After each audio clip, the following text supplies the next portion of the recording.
నా కేకలు అరుపులా ఉంటాయండి. అగితే చుట్టూను అందపోతే కాళ్ళను. మీకోసం అయితే కోడలి పిల్ల అని ప్రేమగా పిలుస్తారు. అదే నా కోసం అయితే ఇదిగోండి ఇలానే పడిపోతారు. ఊళ్ళో పెళ్లికి కుక్కల హడావిడ అన్నట్లు టింగు రంగు మండి ఎక్కడ బయలుదేరావే? నేను ఎక్కడికి వెళ్తానండి?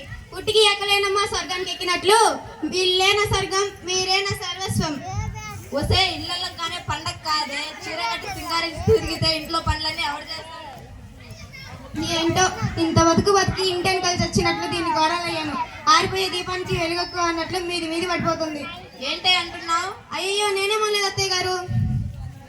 ఏంటో లేనివాడు తిండి గెలిస్తే ఉన్నవాడు అరకేట్లాడంట. అలా ఉంది దీని వ్యవహారం, తిని ఉండలేక.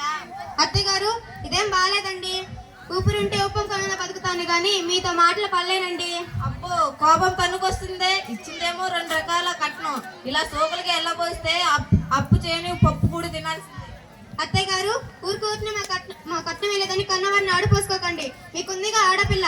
ఈ రోజు మా పెళ్లి రోజు అని కొత్త బట్టలు కట్టుకొని మీ ఆశీర్వాదం తీసుకుందామని వచ్చాను. అయ్యో చెప్పవేంటి, అనవసరంగా నిన్ను అన్నేసి మాటలు అన్నానే. అయినా నేను ఒకప్పుడు ఒక ఇంటి కోడలన్న మాట మర్చిపోయి కూతురులాగా చూసుకోవాల్సిన నిన్ను నానా మాటలు అన్నాను. ఏమీ అనుకోవద్దు కోడలా.